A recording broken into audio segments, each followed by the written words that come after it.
on interdira à nos gosses de porter une croix, et donc c'est pas supportable. Et je dirais en annexe, moi je mets au défi les professeurs, les instituteurs qui se sont mis en grève là, parce qu'il y avait 2 gamines qui portaient le tchador dans leur classe, je les mets au défi de faire la même chose, parce qu'il y a 2 ou 3 gosses qui vont porter la kippa dans leur classe. Ils ne le feront jamais, parce que ce sont des larbins qui sont à plat ventre devant les lobbies. Eh bien, moi je dis que nous ne devons être à plat ventre devant personne. Ma conception du journalisme, c'est de dire nous sommes des hommes libres. Ça nous oblige à l'incorruptibilité et ça nous oblige à avoir une attitude extrêmement ferme en face de l'actualité, en face des sympathies politiques, des amitiés politiques, etc. Et ça nous oblige à dire ce que nous pensons, même si ça doit nous coûter très cher. Alors Serge, sans vouloir discuter votre exemple pour l'exemple, puisque vous le donniez à titre d'exemple, mais quand même cette affaire du foulard ou du tchador est quand même assez emblématique d'une myopie, pour employer un mot vraiment très mesuré, d'une partie de la droite nationale. Ces mêmes gens, sans vouloir entrer dans le religieux, comme vous venez de le faire à propos d'autres religions, ces mêmes gens ne seront pas choqués parce que leur fille se déguise en pute pour ressembler à Madonna en allant à l'école, alors qu'ils seront éventuellement choqués que des jeunes filles pieuses se couvrent le visage parce que leur religion leur prescrit une contenance modeste. Écoutez, on va pas s'attarder sur ce sujet, mais ce matin dans Libération, il y avait une démonstration caricaturale de l'imbécilité de ce débat. Dans la même colonne d'information, il y avait une première colonne qui disait le jeune étudiant, le jeune lycéen, alors je sais plus ce que c'était, ivoirien, capverdien, qui sans permis de séjour, pourra suivre les cours. Suivait un article qui expliquait qu'un jeune africain, vivant en France, zaïrois, un jeune zaïrois, installé en France, clandestinement, sans permis de séjour, avait voulu se faire inscrire dans un lycée, et que le proviseur du lycée avait dit non, sans permis de séjour, je ne peux pas vous inscrire, donc je ne le fais pas.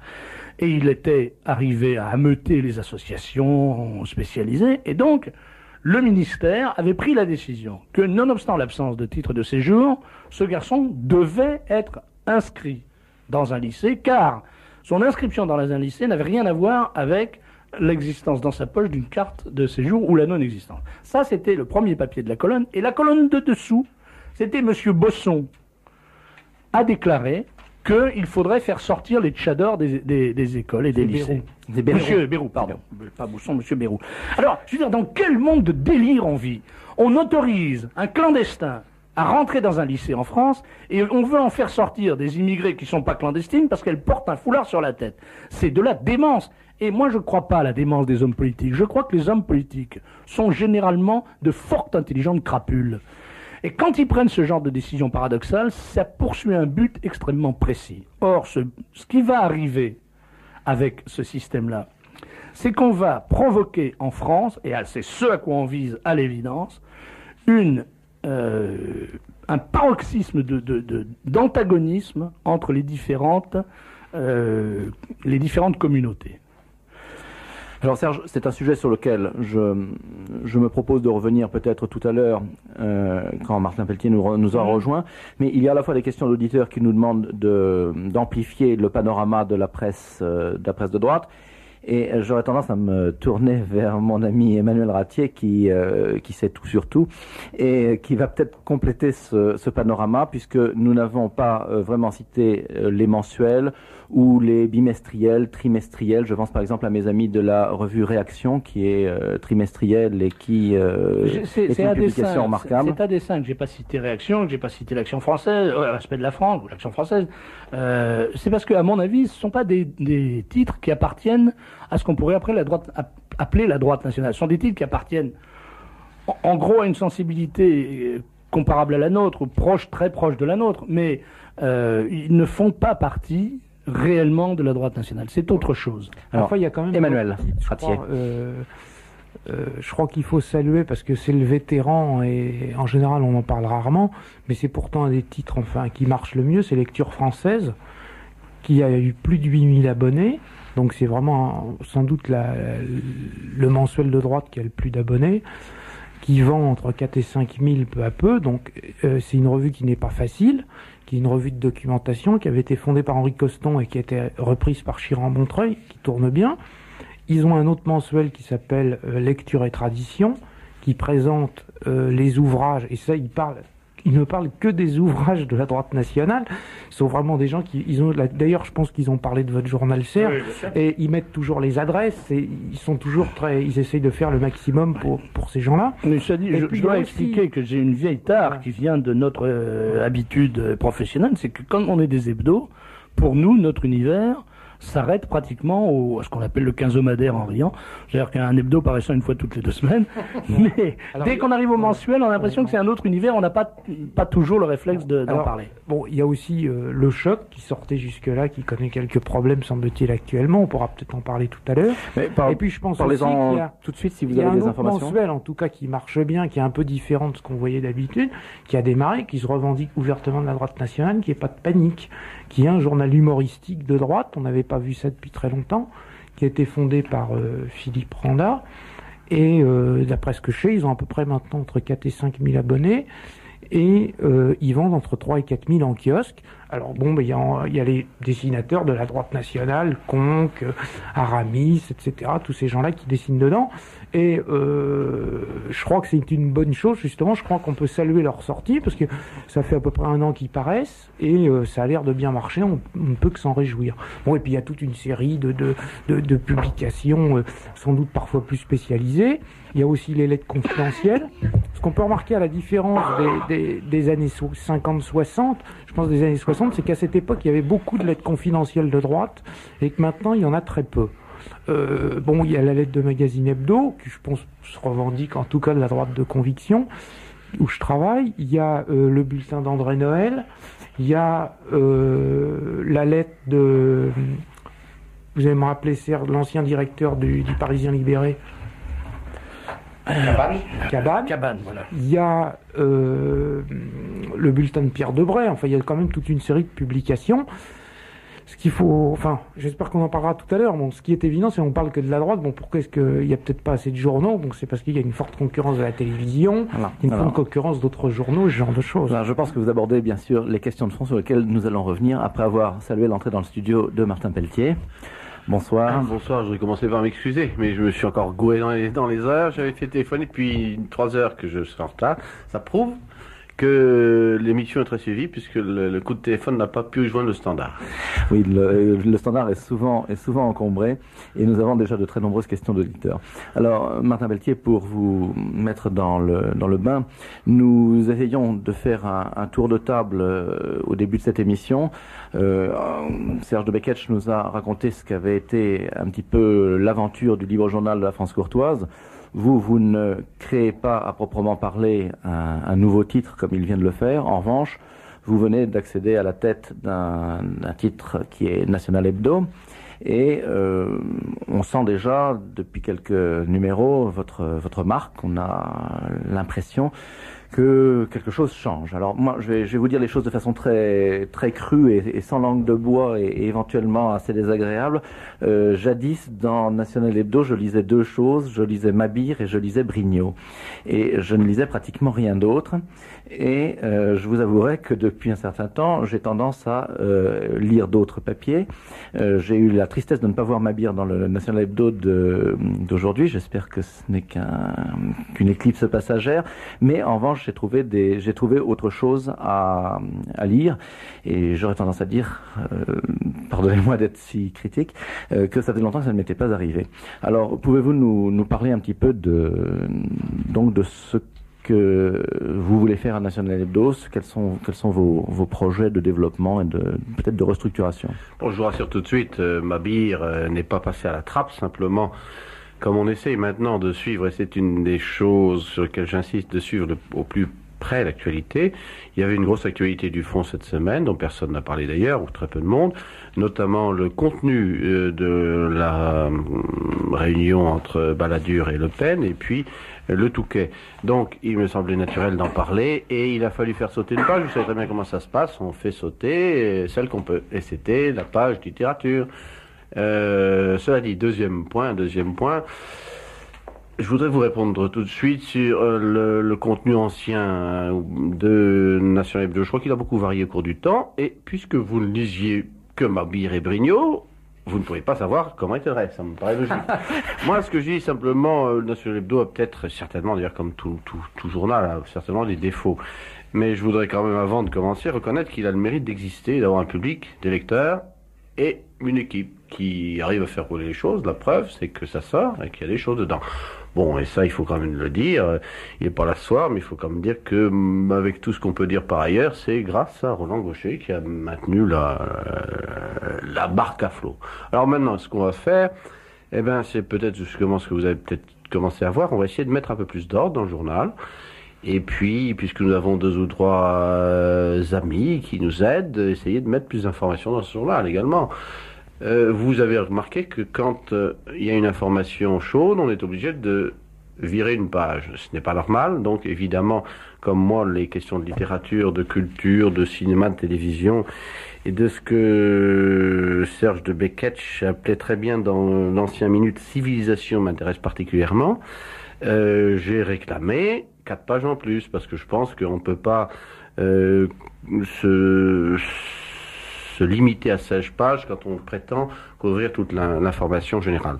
Donc c'est le prochain pas en avant, c'est les 20 pages et une approche double, la politique et les informations générales d'un côté, et puis la culture de l'autre, parce que c'est évidemment sur le plan culturel que se joue le combat. Ce n'est pas une exception, la culture, c'est le fond du problème. Bien entendu, quand je dis culture, je ne veux pas dire emmerder le peuple. Il s'agira de culture vivante, populaire et élitiste et érudite en même temps. Tout ça, ça ne fait pas de différence d'ailleurs. Alors je vous poserai volontiers une question, puisque National Hebdo jouit depuis très longtemps d'une certaine ambiguïté. Est-ce ou n'est-ce pas une publication officielle du Front National? Les gens informés savent que la seule publication tout à fait officielle du Front National, c'est la lettre de Jean-Marie Le Pen. C'est la seule publication dont il assume pleinement la responsabilité. Mais on a pu, au cours du temps, se poser la question de la distance critique ou au contraire de la façon dont National Hebdo ne collait pas à la ligne du Front National. Et ayant entendu Jean-Marie Le Pen lui-même dire à plusieurs reprises ces derniers mois, et en particulier à la fête des Bleus Blancs Rouges, que les liens entre le Front National et National Hebdo allaient se renforcer, est-ce que vous pourriez, pour les auditeurs de Radio Courtoisie, dont certains sont sympathisants ou adhérents du Front National, mais dont d'autres examinent ça davantage de l'extérieur, préciser véritablement quelle est votre position en tant que journaliste et évidemment en tant que journaliste d'un journal éminemment politique? Bon, c'est très simple. Je crois que dans le passé récent, la composition du capital et la personnalité du président, directeur général, directeur de la rédaction, rédacteur en chef Roland Gaucher faisait que le journal n'était pas le journal du Front. J'ai souvent entendu, au Front d'ailleurs, certaines personnes, et non des moindres, se plaindre de certaines prises de position politique du journal et qui gênaient le Front. Parce qu'il faut bien dire que nos amis, je pense à Olivier Biffaut, mais à d'autres, nos amis de la grande presse... Vous savez, on n'entend pas toujours les guillemets à la radio, alors mettez les guillemets devant... Il y a les guillemets, les points d'ironie, toutes ces choses-là, oui. Donc, la grande presse qui est avide de critiquer le Front et d'ailleurs tout ce qui est national, se servait quelquefois des divergences politiques entre le National Hebdo et le Front National. Avec mon arrivée, c'est bien simple, c'est la reprise en main bête et brutale. Je suis là pour imposer une ligne politique dure. Sans guillemets. Sans guillemets. Avec guillemets. Non, c'est-à-dire qu'effectivement, il faut bien être clair, je suis pas là pour faire une politique qui nuirait au Front National, et je m'en suis mis d'accord avec Jean-Marie Le Pen. Globalement, on va être très en synergie, comme on dit maintenant, en tout cas très loyaux vis-à-vis de, je dirais, du fond d'idées et de convictions du Front National. Pour le reste, il m'a été promis, spécifié que j'en ferai à ma tête. C'est donc c'est à ma tête. C'est finalement le lien entre le Front National et peut-être pas juridique, mais il passe par moi. C'est-à-dire que moi je suis en phase, je crois, avec les idées du Front. Mais enfin, je fais ce que je veux, parce que sinon ça peut pas coller. Un journal, ça se fait d'abord avec des journalistes et d'abord avec des idées de papier et des informations. Bon, il est bien entendu que je ne vais pas saboter la stratégie du Front. Alors, pour les auditeurs qui n'auraient pas lu votre premier éditorial dans National Hebdo, vous avez choisi un titre humoristique qui fait allusion à quelque chose que disait Jean-Marie Le Pen il y a assez longtemps. Je suis la bête immonde qui monte, qui monte. Et vous avez signé votre premier édito. J'ai choisi la bête immonde. Alors évidemment, vous faites allusion à cette célébrissime phrase de ce poussiéreux dramaturge est-allemand qui s'appelait Bertolt Brecht et qu'on commence, Dieu merci, à oublier, et qui disait que le ventre était toujours fécond, d'où était sortie la bête immonde. Le ventre, c'est la social-démocratie. Alors, est-ce que ce ventre est toujours fécond? Est-ce que la bête immonde que vous avez choisie est vraiment immonde? Et en choisissant la bête immonde et en le proclamant ainsi, à quoi visait cette provocation, Martin Pelletier? La provocation est très simple. Je ne sais pas si vous vous souvenez, on peut remonter bien avant Bertolt Brecht. Et en général, quand on parle de Léviathan, c'est qu'on n'aime pas beaucoup la personne dont on dit qu'il est le Léviathan. Donc dire de quelqu'un qu'il a la bête immonde, c'est une façon très simple de le discréditer. Il est clair qu'aujourd'hui, la personne et les idées qu'on cherche à discréditer par tous les moyens, ce sont les idées nationales et la personne de Jean-Marie Le Pen. Ça commence à me gonfler simplement, donc j'ai essayé de faire mon travail autre part, et d'ailleurs avec des gens très bien souvent, mais je crois que le travail dans la grande presse n'est plus rentable. Les contraintes sont trop fortes, les contraintes de publicité, des amitiés, les amitiés politiques sont trop fortes. Si on veut essayer de faire passer un certain nombre de vérités qu'on voit et d'idées auxquelles on peut être attaché, je pense donc très précisément aux idées nationales, je crois qu'il faut passer dans la presse nationale. C'est un saut assez difficile à faire, mais c'est nécessaire, et en particulier Le Pen, pour revenir à lui, a été constamment donc caricaturé d'une façon grossière, vous le savez mieux que moi, grossière, agressive, malveillante et fausse. Eh bien, j'ai choisi de le dire. J'ai tenté de le dire plusieurs fois. Je l'avais dit ailleurs, d'ailleurs. Mais là, j'en ai fait un thème en ramassant tout ça d'un seul coup. Alors, cette presse nationale, elle est en ce moment en but à une opération, dirais-je, même pas de déstabilisation, mais de combat à armes découvertes, présent à, si on peut dire, lancer la contre-offensive par un grand article de Jean Madiran, mais je pense que et vous Martin Pelletier et vous Serge de Beketch, vous êtes particulièrement au fait de cette question, mais je me tournerai volontiers vers Emmanuel Ratier pour qu'il nous parle un petit peu de l'offensive Gobert, qu'ils nous disent d'une part qui est Patrick Gobert, certains auditeurs le savent, en particulier les fidèles du mercredi, mais je crois que c'est un personnage qu'on a intérêt à faire sortir de l'ombre dans la mesure où il mène à l'heure actuelle contre tout ce qui est national une lutte de tous les instants, et dans la mesure où il a très nettement affirmé que même les publications légales, et je pense que aussi bien National Hebdo, Martin Pelletier, que le Libre Journal de la France courtoise, Serge de Beketch, sont des publications éminemment légales qui respectent toutes les nécessités et de la loi et de la déontologie, et que même ces publications-là sont à ce point dans le collimateur, si je peux m'exprimer ainsi, de Monsieur Gobert, qu'il a décidé contre elles une lutte impitoyable, une lutte implacable, une lutte sans merci. Alors Emmanuel Ratier, est-ce que vous pourriez, pour nos auditeurs qui seraient moins au fait que nous de ces questions, résumer cette offensive qui se dessine donc depuis le ministère de l'Intérieur contre tout ce qui est national? Oui, quand vous m'avez téléphoné, vous m'avez dit on parlera de la presse nationale et on dira un petit peu, on en parlait tout à l'heure, qu'est-ce qui s'est passé depuis 6 mois? Est-ce qu'il y a eu des changements depuis l'ère socialiste? Moi je dirais que c'est la catastrophe. Il avait été nommé, enfin je vais vous situer d'abord Patrick Gobert. Patrick Gobert, c'est un dentiste qui a milité, qui est membre du RPR, qui a milité dans les Hauts-de-Seine. Son frère est marié avec une héritière de Yougoslavie et travaille avec Devedjian ou Sarkozy. Et lui-même, bon, s'est spécialisé. Il avait pris la tête d'un certain nombre de petites associations assez marginales dans la communauté juive, et particulièrement marquées à droite. Il a été notamment le secrétaire général d'une association qui ne cachait pas ses objectifs, puisque s'appelait le David, qui est décide et agir avec vigilance pour la diaspora et Israël. David. Alors, ça c'est surprenant. Après, il s'occupait d'un centre d'information et de documentation sur le Proche-Orient qui était destiné à faire une apologie de l'État d'Israël. À l'époque, l'OLP était un groupement terroriste. Bon, maintenant, il discute, donc il a dû changer d'avis là-dessus. Et il a finalement réussi à circonvenir Charles Pasqua, qui demandait peut-être que ça. Et il est donc devenu, en 86, c'est assez surprenant, c'était la première fois dans l'histoire de la République, il y a eu un chargé de mission au cabinet du ministre de l'Intérieur, tout à fait officiellement, chargé de la liaison avec la communauté, il faut comprendre communauté israélite, et en fait spécialisé dans la lutte contre les publications censées être racistes, censées être xénophobes, et en fait je vais vous montrer ce que M. Gobert appelle la xénophobie. Je vais vous citer un texte qu'il a publié en septembre 93 dans Information juive. Voilà ce que ce monsieur, qui est tout à fait officiellement au cabinet de Charles Pasqua, dit. Nulle organisation d'extrême droite, quelle que soit sa force ou sa représentativité, n'est et ne sera à l'abri d'une juste répression. Nulle organisation d'extrême droite, bon, il faut savoir que M. Gobert est un adversaire, il faut comprendre le Front National, donc il y a une juste répression. On ne sait pas ce que c'est que la juste répression, si elle est juste, mais en tout cas il y a la répression. Contre ces organisations qui prônent une idéologie raciste, nous agirons avec vigueur. Il faut savoir que la France s'est dotée de toute une série de lois. Il y a la loi Pleven, il y a la loi Fabius-Guessot liberticide qui empêche la libre discussion sur les jugements du tribunal de Nuremberg.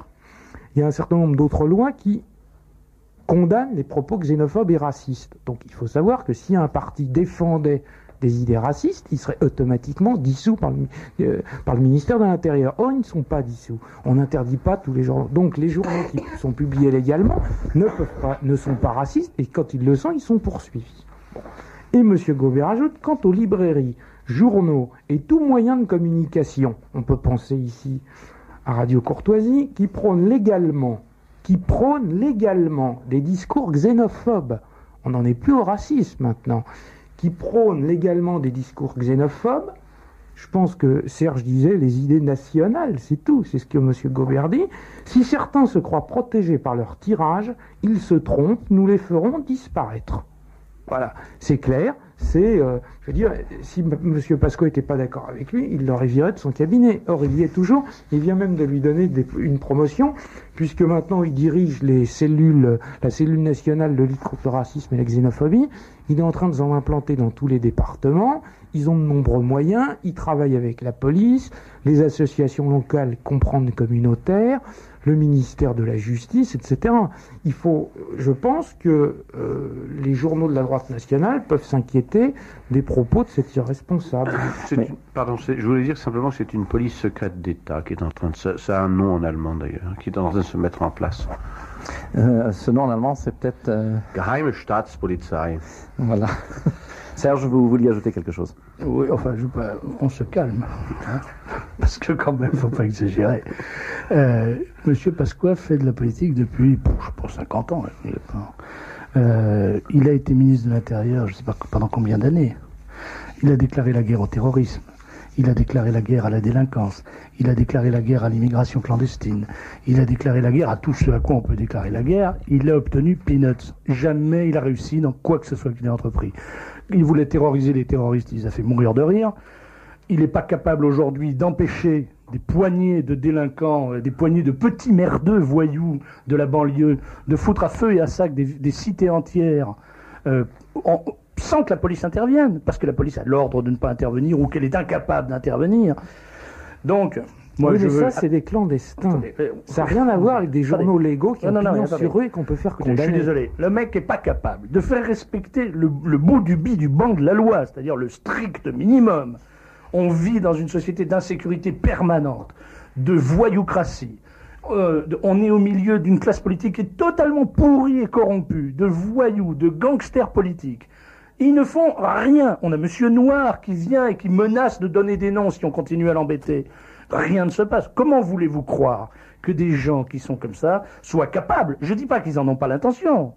Bien sûr qu'ils voudraient bien faire ça, mais il est incapable de le faire. Ça, c'est la première chose. Ah, je pense pas. Ils l'ont fait largement avec le choc du mois, qu'ils ont fait condamner. Ils ont largement fait condamner National Hebdo. Il n'y a que la presse de droite qui se prennent des condamnations demandées à la demande du ministère de la Justice. Moi, je dis que M. Pasqua et M. Gobert me font pas peur, ils me font rigoler. Point à la ligne. Ça, c'est certain. La deuxième chose que je dirais, c'est que ces gens-là déclarent la guerre au racisme.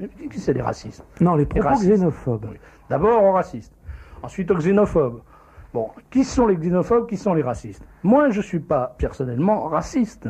Je ne corresponds pas à cette définition qu'on peut donner du racisme. En revanche, quand j'ouvre des journaux dans lesquels je lis que l'assimilation est le pire des maux qui nous menacent, disent les auteurs de ces articles, et vraiment, si nous nous assimilons à la société dans laquelle nous vivons contre notre gré, c'est-à-dire la société française, nous allons perdre tout ce qui fait la spécificité de notre communauté, et je dis que ça, c'est des racistes. Alors si M. Gobert veut déclarer la guerre à ces racistes-là, je dirais que c'est un problème de famille. Nous, ça ne nous regarde pas, et moi, personnellement, je me sens pas du tout menacé.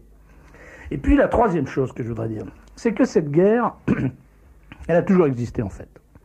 Et cette menace, elle est très positive. Parce que si on est totalement libre, la liberté totale, c'est très mauvais pour la créativité et pour l'activité intellectuelle. Si on est totalement libre, qu'est-ce qu'on va faire? Eh bien, vous allez avoir des gens qui vont se contenter de publier dans des journaux ou dans des follicules des propos sordides, imbéciles. Je pense à quelqu'un dont je ne veux pas parler parce que la situation dans laquelle il se trouve en ce moment commande qu'on observe le silence sur lui, mais je dirais que la situation dans laquelle il se trouve, il l'a tellement cherché que finalement on ne peut pas le plaindre plus que ça. Il est en tôle parce qu'il a vraiment cherché à y aller en faisant la provocation la plus imbécile, la plus grossière et la plus sordide à répétition. Bon, un jour il s'est retrouvé en prison.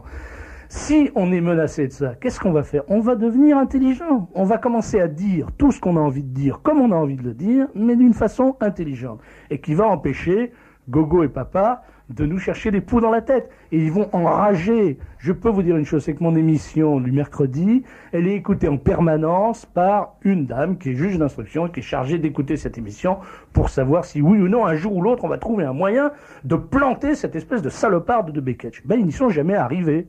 La seule fois où ils m'ont planté, c'est où j'ai perdu mon sang-froid dans un discours ad hominem et où j'ai été grossier. Je l'ai reconnu, j'ai présenté des excuses, ça n'a pas empêché que j'ai été condamné à 100 000 francs de dommages et intérêts et de frais de justice. Ce qui est une condamnation sans précédent dans la presse pour des insultes ad hominem. C'était pas de la diffamation, c'était de l'injure publique. Alors là, effectivement, ça nous obligera, cette loi Pasqua-Gobert, cette menace Gobert-Pasqua, appelez ça comme vous voulez, ça va nous obliger à être plus malins, à dire certaines choses d'une façon plus artistique, plus enluminée et plus fine. Ça va faire fonctionner les neurones de l'humour. Moi, personnellement, j'y vois pas d'inconvénient. Et je vous répète que si vraiment Éric Pasqua et Gobert pour me faire peur, je serais le plus heureux des hommes. Alors, je rappelle à nos auditeurs que, bien entendu, ils sont sur Radio Courtoisie, qu'ils écoutent le livre journal de Patrick Payon, même si c'est Serge de Beketch qu'ils viennent d'entendre depuis quelques minutes. Et je me tourne vers Martin Pelletier, qui, sur ce point, a une opinion, je suppose. Oui, moi je suis très content avec Serge qu'on ait comme ça une espèce d'adjuvant, une espèce d'aiguillon à notre créativité. Bon, c'est un aiguillon qui peut coûter cher. Je crois savoir que le Choc et Minute ont eu 1 750 000 francs à payer en quelque temps pour vraiment des broutilles qui n'avaient rien à voir avec des provocations, ni d'ailleurs avec des choses répréhensibles. Donc, et c'est vrai qu'il y a un bon usage de la tyrannie et de la bêtise adverse, et je suis tout à fait d'accord avec toi qu'il faut essayer de trouver ce bon usage. Mais quand même, il faut quand même le dire, dans un pays qui n'a plus rien à voir avec un pays libre, et qui a un arsenal juridique qui, si on ne fait pas extrêmement attention, peut à tout moment étrangler un petit journal ou même un moyen journal. Voilà ce que je voulais ajouter quand même. Et c'est d'autant plus embêtant que quand même nous avons des amis un peu partout. Je connais même des gens qui seraient prêts à travailler, par exemple National Hebdo, mais qui ne le feront pas pour des simples questions de convenance sociale. Alors que c'est très très ennuyeux parce que ça restreint non seulement le champ de ce que l'on peut dire, mais également le champ des moyens avec lesquels on le dit, et le champ des talents également, parce que le talent ne s'accompagne pas forcément d'un grand courage politique. Et c'est très ennuyeux puisque nous voulons quand même représenter précisément je sais pas, moi, je dirais que j'aimerais bien mettre, un sous-titre à National Hebdo, c'est le journal de la liberté de pensée et de l'intelligence française. Eh bien, c'est tout un programme, mais pour le réaliser, il faudrait sortir de ce climat de terrorisme. Un peu de terrorisme, ça va, mais beaucoup, ça peut quelquefois gêner. Alors, avant de reprendre le cours de cette discussion, nous allons écouter un bobino, j'allais dire publicitaire, mais il n'y a pas de publicité sur Radio Courtoisie, si ce n'est une publicité pour Radio Courtoisie elle-même, et donc nous allons écouter l'annonce du dîner du 7 novembre. Eh bien, puisqu'il y avait une annonce pour ce dîner, Permettez-moi, avant de reprendre le cours du débat auquel participent Serge de Beketch, Martin Pelletier et Emmanuel Ratier, de faire moi aussi une annonce, ou plutôt d'inviter à une action.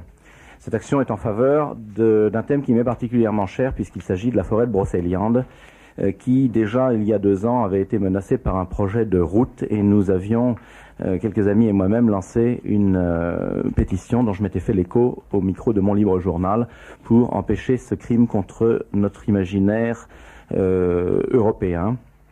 Et aujourd'hui, les menaces qui pèsent sur Brocéliande recommencent. Il y a un projet de barrage. Il y a environ 2 mois, le tombeau de l'enchanteur Merlin a été souillé, et il y a quelques jours, l'arbre d'or a été abattu. Et manifestement, on sent qu'il y a là une volonté de, d'une part, salir notre imaginaire européen, peut-être pour que seuls les dinosaures occupent encore la planète, ou pour que Mickey puisse dévorer à coups de dents rongeuses tout ce qui nous reste d'authentiquement européen. Donc il y a des menaces sur Brocéliande. Alors, plusieurs associations se sont constituées pour faire obstacle à ce projet. Il y en a au moins 2. L'une qui s'appelle tout simplement Brocéliande. Brocéliande, c'est l'acronyme d'un titre assez long que je vous épargnerai, mais dont le manifeste me semble un assez beau texte, que je ne résiste pas et je ne résiste pas au plaisir de vous le lire. Sauvons la forêt de Brocéliande. La forêt de Brocéliande est un des hauts lieux du patrimoine culturel breton, français et européen. Toute atteinte qui lui est portée menace notre héritage ancestral, car Brocéliande est le symbole de l'épopée arthurienne. Y vit le souvenir de l'enchanteur Merlin et de la fée Viviane, de la reine Guenièvre et de Lancelot le Chevalier, les 2 amants qui incarnent la force de l'amour, défiant toutes les barrières, y compris celles du temps. Pour l'homme du XXe siècle en quête d'enracinement et de sens de la vie, Brocéliande est un lieu de ressourcement où parlent à l'âme les hauts symboles de la table ronde et du Graal. L'identité culturelle est un bien sacré, car c'est dans et par la culture que vit l'âme d'un peuple. Dans l'identité culturelle de notre peuple, l'héritage celtique tient une grande place, un héritage où s'unissent poésie et spiritualité. Brocéliande est un sanctuaire de cet héritage. Or, Brocéliande est menacée de mort par un projet imbécile. Au nom de prétendus impératifs économiques, l'idéologie productiviste, le culte du profit, l'arrivisme et le carriérisme politicien se sont unis pour massacrer par l'installation d'un barrage une partie de la forêt sacrée. Les technocrates veulent la noyer sous plusieurs mètres d'eau. Quand on leur parle de sauvegarde du patrimoine, ils se bouchent les oreilles et les yeux. Quand j'entends parler de culture, je sors mes équations et mes statistiques. Les femmes et les hommes libres de ce pays doivent se mobiliser pour sauver Brocéliande. Pour eux-mêmes, et plus encore pour leurs enfants, il faut qu'il y ait encore demain dans notre pays des lieux où souffle l'esprit. Alors ce texte est édité par l'association Brocéliande. Brocéliande, c'est 10 rue Friand, dans le 14e arrondissement de Paris. Et évidemment, les auditeurs de Radio Courtoisie qui le souhaiteraient peuvent joindre cette association, peuvent la soutenir, peuvent signer sa pétition et peuvent éventuellement lui envoyer de l'argent. Cette association s'appelle donc Brocéliande, 10 rue Friand, dans le 14e arrondissement de Paris. Et pour tout contact, les auditeurs intéressés peuvent joindre Valérie Segaud au 48 49 54 96. Je répète plus lentement. Valérie Segaud au 48 49 54 96 ou bien au 48 49 41 72. Je répète, 48 49 41 72. Ça, c'est donc une association qui s'appelle Brocéliande et qui me semble animer des meilleures intentions.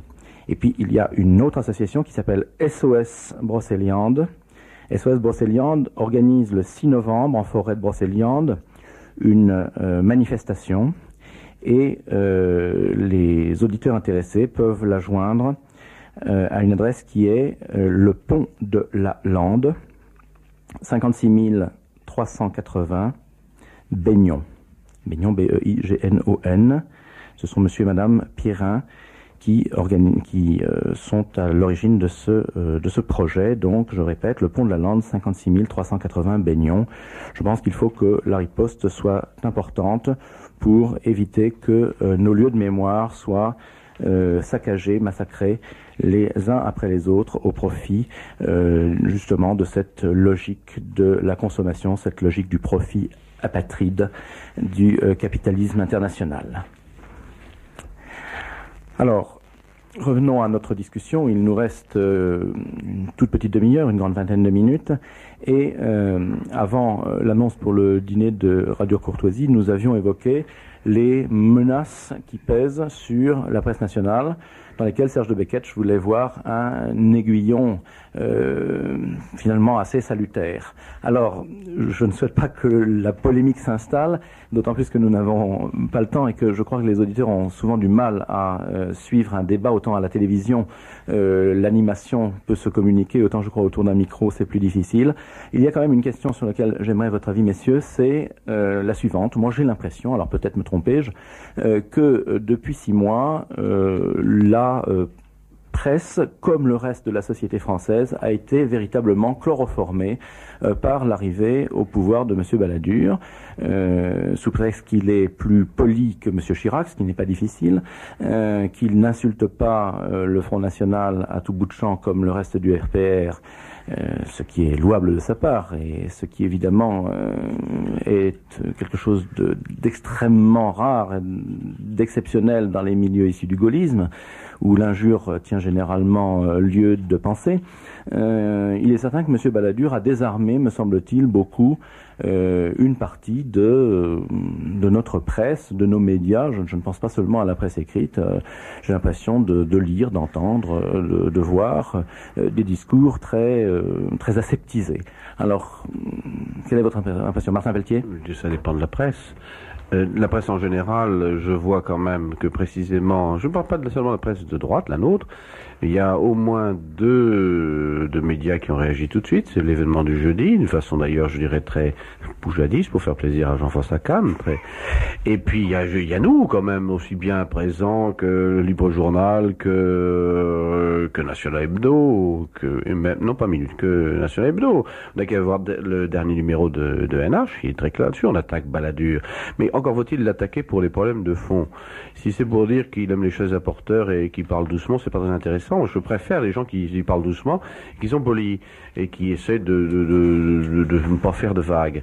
Le problème, c'est de savoir s'il a les moyens d'une politique et c'est une politique. Je crois que sur cette question-là, le Front National a posé depuis le début d'excellentes questions que personne ne posait. Puis voilà, on fait un travail aussi qui est un travail à long terme. Je ne crois pas du tout qu'on soit anesthésié. On fait le boulot. Seulement, évidemment, c'est une question de résonance. Vous avez la télévision la radio, qui effectivement ont joué le rôle d'anesthésiste qu'ils attribuent aujourd'hui à Balladur. Et elle l'attribue d'ailleurs par une simple question de tactique, parce on a peur tout d'un coup qu'il ait une petite velléité poussée par finalement l'opinion publique, qu'il ait une petite velléité de résistance sur le GATT. Ce qui fait que tous nos grands médias, paf, lui tombent dessus. Mais si demain il rentre, ce que je crois, à la niche, et ben vous allez voir qu'il va à nouveau être parfait. Et je crois que ce point de vue-là, l'anesthésiste n'est pas Balladur lui-même, mais les médias dominants. Ça ne veut pas dire tous les médias. Et je pense notamment les médias dominants, parce que ils étaient, tout le monde le sait, enfin, quelqu'un que nous apprécions, je pense, assez peu autour de cette table avait dit, qui était Raymond Barre, quand il disait que 90% des journalistes de la télévision et de la radio étaient de gauche. Bon, ces gens étaient aux commandes, ils n'avaient aucune envie de perdre la présentation des journaux, etc. Ils l'ont toujours parce que, justement, ils ont modéré leur langage à propos de Balladur et du gouvernement. Et ils se sont retournés comme des carpettes. Donc, comme ils servent bien le pouvoir, eh ben, on les garde. Serge, je vous vois également. Moi, je dois dire que ça devient inquiétant parce que je suis systématiquement d'accord avec avec Martin. Je le dis. Alors, je me demande si ma pensée est parfaitement originale, mais c'est tout à fait vrai ce qu'il dit. Cette histoire de l'anesthésiste, c'est quand même absolument fabuleux. Enfin, c'est l'anesthésiste qui accuse le chirurgien d'être un anesthésiste. Bon, mais c'est comme je dirais sur Balladur la même chose que ce que j'ai dit. Enfin, j'ai la même impression qu'à propos comment, Castor et Pollux, là, double pâte et patachon. Bernard et Bianca. Bernard et Bianca. Ah, c'est bien, ça nous oblige encore une fois à être intelligents, parce que franchement, quand on avait en face de nous Chirac. des premiers ministres comme Chirac, Facile. comme Fabius, comme Mauroy, c'est du gâteau, on n'y croit pas. Quand on a Cresson en face de soi, on se dit c'est pas vrai. On pose sa main sur le clavier de la machine à écrire et on cause avec les copains pendant que l'article se fait tout seul. C'est tellement facile. Ils sont tellement grotesques. Ils sont tellement répugnants. Quand vous regardez un personnage comme Mauroy, écoutez, comment voulez-vous Donc on écrit, ça sort tout seul. Bon, Balladur, d'abord il force la courtoisie. Pourquoi? Parce qu'il est courtois. Alors quand vous avez un type qui vient à la tribune et qui dit « le salopard d'extrême droite », alors vous dites « ce type, ouais, c'est un fumier », donc vous rentrez tout de suite dans le même ton et ça rend le débat impossible. Tandis que quand vous avez quelqu'un qui arrive et qui vous dit courtoisement je recevrai Monsieur Le Pen pour lui exposer les intentions qui sont les miennes en ce qui regarde la question du GATT », eh ben, quand Jean-Marie Le Pen sort du bureau du Premier ministre et dit « nous avons discuté avec le Premier ministre, je lui ai exposé les positions du Front National, il m'a exposé ses projets ». Alors après, comment voulez-vous dire « Balladur, gros con », c'est pas possible, on est obligé de dire « Monsieur le Premier ministre, voilà, bon, on est forcé à la courtoisie, et donc il faut trouver d'autres choses à dire ». Alors à ce moment-là, ça oblige à lire les textes, ça oblige à lire les discours, ça oblige à écouter ce qu'il dit, et à le critiquer, à porter une critique, pas forcément constructive, mais enfin une critique Sur le intelligente sur le fond, voilà. C'est quand même plus intéressant. Emmanuel Ratier. Oui, je voudrais juste vous raconter une anecdote. C'est on ne tire pas sur Philippe Noiret. En fait, Balladur, qui était au fait de sa popularité depuis plusieurs mois, là c'est un petit peu baissé, avait refusé tout conseil en communication. On avait essayé de lui imposer un certain nombre de gens qui en général étaient assez proches de Chirac, et puis il trouvait qu'il se débrouillait pas si mal. Finalement, il avait réussi à éviter ces histoires qu'il avait entre 86 et 88, où il était assez odieux, la chaise à porteur, qui apparaissait régulièrement dans Le Monde, il avait exigé de rester au Louvre et de pas aller à Bercy, etc. Il s'est très bien repris. Cet été, il s'est fait prendre en photo avec les montagnards de Chamonix, ça a beaucoup plu.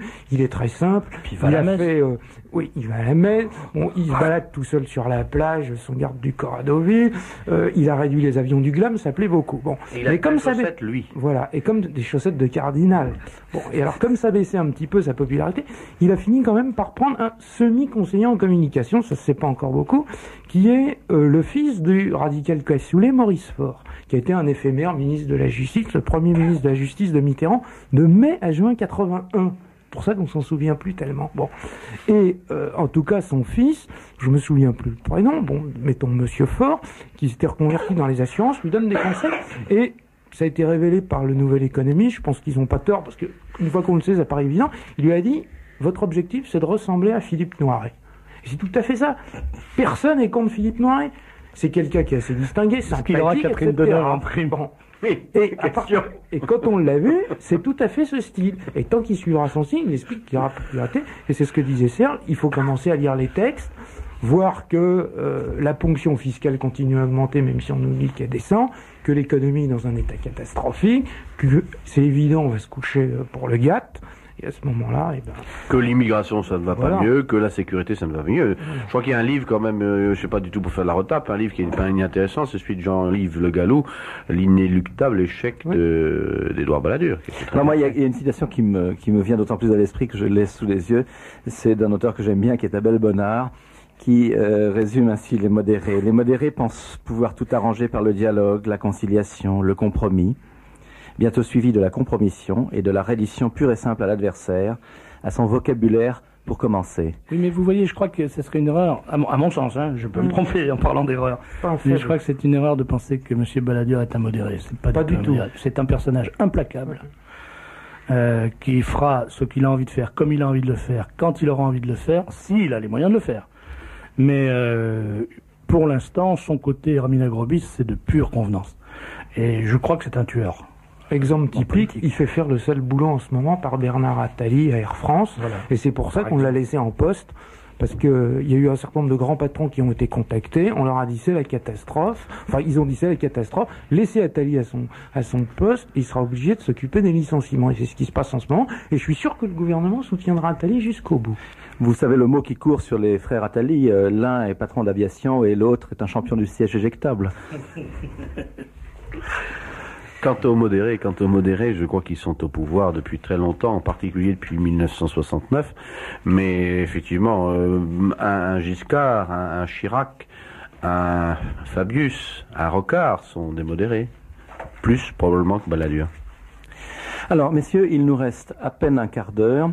Je ne vous demanderai évidemment pas de conclure ni de jouer Madame Soleil, mais peut-être, puisque nous avons parlé du passé proche et du présent, peut-être essayer de jeter un coup d'œil vers l'avenir, sur ce que peut être l'avenir de la presse pendant, dirais-je, les 18 mois qui viennent, c'est-à-dire ce qui nous sépare de la prochaine échéance présidentielle si elle a lieu à son heure, mais auparavant, pour être sûr de n'être pas pressé par le temps, j'aimerais, Serge, que vous rappeliez aux auditeurs de Radio Courtoisie qui peut-être ne les connaîtraient pas les coordonnées, comme on dit en néo-français, du Libre Journal de la France courtoise, ses tarifs d'abonnement. Et puis j'aimerais aussi qu'Emmanuel Ratier nous dise 2 mots de son encyclopédie de la politique française. Alors, le Libre Journal. Le Libre Journal, c'est un décadaire, donc on l'a dit, c'est-à-dire un journal qui paraît tous les 10 jours, ce qui permet de prendre un tout petit peu de recul par rapport aux hebdomadaires. Moi, ça me semble très Révolution française, ça.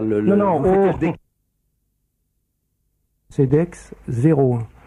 Et je précise, bon, pour le moment, j'ai sorti donc un volume, je suis en train d'en préparer un second, mais d'ici à peu près 3 semaines, 1 mois, enfin j'en avais déjà parlé avec Serge il y a au moins 6 mois, je sors le premier volume d'une encyclopédie des pseudonymes, qui va comprendre 6000 pseudonymes, dont ceux de 1500 journalistes français actuels, il y aura quelques surprises, avec un système de double entrée pour pouvoir retrouver à partir du vrai nom les pseudos et réciproquement. Et surtout l'intérêt, c'est que ça vient en complément des ouvrages d'Henri Coston, qui en avait publié 4 volumes en à peu près 25 ans, soit à peu près 15 000 pseudonymes. Moi, j'en fais 6 000. Et l'intérêt, c'est que j'ai passé un accord avec Henri Coston qui va me permettre de rééditer les 15 000 qui étaient parus en 4 volumes éclatés, ce qui fait que c'était un peu difficile. Je vais les rééditer en un seul volume. C'était les donc, archivistes Jérôme. Oui, donc il y aura une encyclopédie des pseudonymes en 2 volumes, 2 gros volumes, et ça fera à peu près au moins 25 000 pseudonymes. Donc là, on aura à peu près couvert l'ensemble du sujet. C'est un mot, c'est l'encyclopédie politique d'Emmanuel. C'est vraiment un objet absolument indispensable si on veut comprendre ce qui se passe aujourd'hui dans le monde politique et dans le monde des médias en France. Moi, je m'en sers 10 fois par jour. Moi aussi. C'est vraiment un document extraordinaire. Merci. Martin Pelletier, vous avez moi aussi, une adresse à faire ma petite étape. Hein. Alors je signale que NH paraît le jeudi et que un des objectifs est de développer énormément les ventes. Je vais vous dire pourquoi, parce que quand même, il y a quand même 4 millions de personnes qui votent Front National. Il y a, je ne sais pas, comme une centaine de milliers de personnes qui écoutent Radio Courtoisie, des gens qui aiment notre famille d'esprit. Et ça ne se retrouve pas dans les différents produits de presse. Parce que NH a l'ambition d'être un produit grand public, lui. C'est vraiment pour la masse de nos électeurs, pour tout le monde. Et ils vont trouver dedans ce qu'ils ne peuvent pas trouver ailleurs, c'est-à-dire des informations importantes sur le front qui ne sont pas retransmises et qui ne peuvent pas d'ailleurs faire l'objet non plus de longues plages dans des journaux comme celui de Serge, et puis des jugements vus du front de l'actualité ou de nos amis ou des gens qui sont proches de nous sur l'actualité politique. Et ça, pour d'autres raisons, pour des raisons techniques, on ne peut pas le trouver ailleurs. Donc j'ai l'impression que j'ai l'ambition plutôt, que NH soit, si vous voulez, dans quelques mois, le premier hebdomadaire je ne dis pas en qualité, mais en nombre de ventes. C'est vraiment la lecture tout à fait indispensable quand on est de droite, qu'on s'intéresse à la nation, quand on s'intéresse à la politique française. Et d'ailleurs, à tout ce qu'il y a autour de la politique, les affaires, la civilisation. Je trouve que le mot est bien choisi. Alors, j'ai pour l'instant assez peu donné la parole à nos auditeurs. De très nombreuses voix adressent leur sympathie aux intervenants. Serge, un auditeur vous dit, avec Serge de Bekech, avec son langage vrai, direct et populaire, c'est la voix de la France profonde, sans oublier l'humour. Il a la première place dans le questionnaire de Radio Courtoisie par ordre de préférence. Alors, je n'oublierai pas les autres qui vont dans le même sens parce qu'ils sont vraiment très nombreux, je dirais presque trop nombreux, parce que là, je vais être un petit peu jaloux, mais on va pas se faire des politesses devant les micros, il nous reste 50 minutes. Martin Pelletier, un auditeur vous demande si vous avez quitté le quotidien de Paris avec regret et quels souvenirs vous en avez gardé, si vous pouvez lui répondre rapidement. Je l'ai écrit d'ailleurs, je l'ai quitté avec beaucoup de regrets parce que tout simplement parce que son directeur est un grand journaliste et qu'il a eu beaucoup de courage dans beaucoup d'affaires difficiles. Seulement je l'ai quitté parce que j'ai pensé que le coup n'était plus jouable, que la liberté se restreint énormément, que le pouvoir de l'argent, les contraintes de publicité restreignent la liberté du quotidien de Paris qui a changé et qui va encore devoir changer. Et j'en suis très triste, je suis parti en bons termes et très triste. Mais je crois que il n'y a pas moyen de faire autrement si on veut être utile, si on veut faire quelque chose. Si on veut se tourner les pouces, aller au bistrot, faire un papier de temps en temps, il n'y a aucun problème. Mais c'est pas l'ambition qu'on doit avoir. Alors, la question que je vais vous poser auparavant, comment voyez-vous le futur, rapidement, puisqu'il nous reste environ 5 minutes, peut-être Martin Pelletier, puis Emmanuel Ratier, et puis pour faire plaisir aux auditeurs de Radio Courtoisie qui demandent et redemandent du Serge de Bekech, je vais laisser le mot de la fin. On va donc laisser le mot de la fin au chouchou des auditeurs. Bon, pour moi c'est très simple, l'avenir je le vois d'une façon très en rose, si je puis dire, mais en vrai rose, pas en rose PS. Il va y avoir des difficultés et des élections en cascade. Les difficultés, je ne pense pas que le gouvernement ou ses succédanés puissent les résoudre. Les Français vont s'en rendre compte et vont donc être de plus en plus conscients que la seule solution, c'est une solution de rechange national. Et ils vont donc s'intéresser à ce qu'on va leur dire. Ils vont donc commencer par par se renseigner, acheter la presse nationale, et après j'espère qu'ils feront leur devoir, c'est-à-dire qu'ils voteront bien et qu'on va enfin pouvoir changer d'air, une alternative réelle.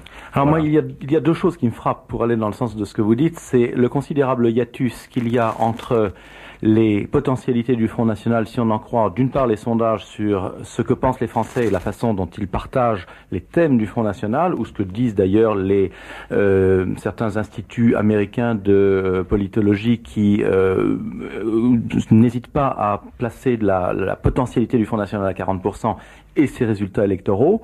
Ça, c'est une première chose, et on voit évidemment l'effet de la diabolisation qui joue à plein encore sur certaines franges de notre opinion. Mais il y a quelque chose que vous aviez très rapidement esquissé tout à l'heure, c'est le hiatus non moins considérable qu'il y a entre le nombre de gens qui, une fois dans leur vie, au moins, ont voté pour Jean-Marie Le Pen. Vous disiez 4 millions, mais en réalité, si on fait en cumulé les gens qui, au moins une fois, l'ont fait, on va beaucoup, on est certainement à 6 millions, et encore 6 millions, c'est pas assez. Enfin, c'est abroché. Je ne comprends pas à quel point, pourquoi les titres de la presse nationale, pour l'instant, plafonnent à des choses sans commune mesure. Alors, votre ambition, c'est vraiment de... c'est notre faute. 2, notre ambition, c'est de redresser la barre. 3, il y a des gens qui sont contre nous, naturellement. Mais enfin, je pense qu'on devrait pouvoir démarrer, même sans l'appui de la petite télévision, de la publicité.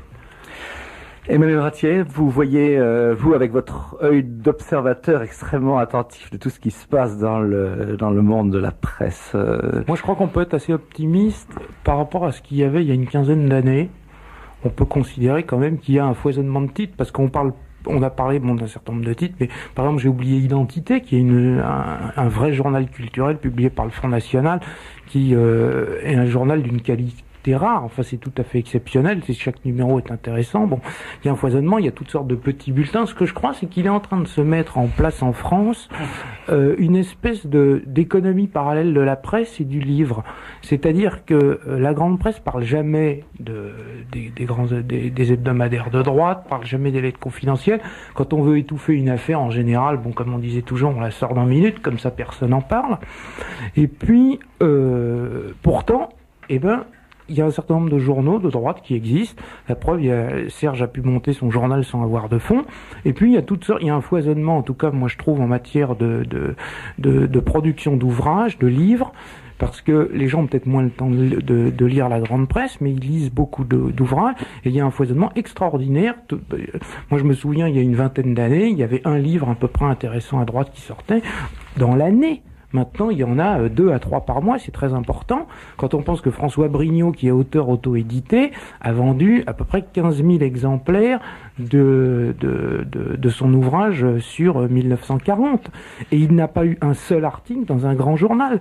Même moi, avec mon dictionnaire, actuellement, j'en ai vendu plus de 3000. Le Figaro, par exemple, en a acheté 5, ils n'ont pas écrit une ligne dessus. Mais ça finit par se savoir.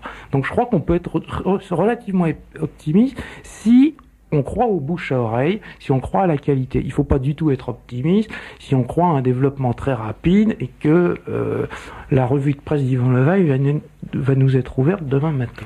Autrement dit, vous constatez une fois de plus le déphasage croissant qu'il y a entre une intelligentsia autoproclamée qui prétend juger de la qualité des productions littéraires, politiques, et dirais-je de quelque ordre que ce soit, et un pays réel, pour reprendre un terme cher à Radio Courtoisie, qui commence à savoir que ce n'est plus la peine d'écouter, je ne dirais pas même pas le pays légal, parce que ces gens-là ne sont même pas légaux, le pays guignolesque, et de pays virtuel, voilà, en effet, et de retrouver par eux-mêmes le sens de certaines valeurs et de certaines valeurs de presse.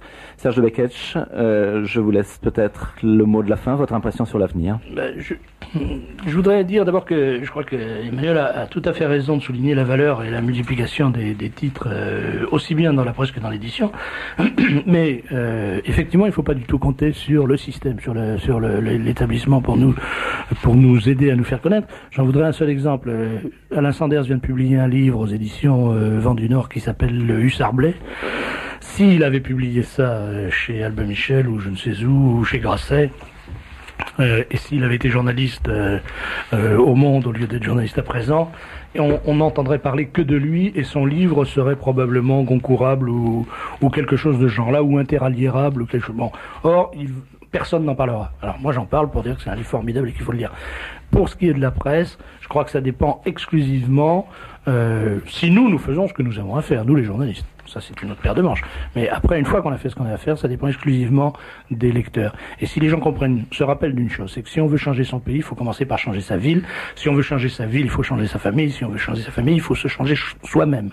Et donc, c'est un travail de rectification personnelle qui doit être entrepris et qui doit s'appuyer sur une information qui nous désintoxiquera. Il faut savoir que la presse, la radio et la télévision sont des poisons et que nous fabriquons une presse qui est un antidote, qui est un désintoxicant. Si on n'a pas cette presse, si on n'a pas tous les jours présent, si on n'a pas toutes les semaines nationales, si on n'a pas tous les 10 jours le livre-journal, on est intoxiqué, on peut pas en sortir, on va crever idiot. Alors, je pense qu'il faut mieux éviter de crever idiot. Il faut mieux crever intelligent, ça a quand même plus de classe. Merci Serge. À tout de suite pour la deuxième partie.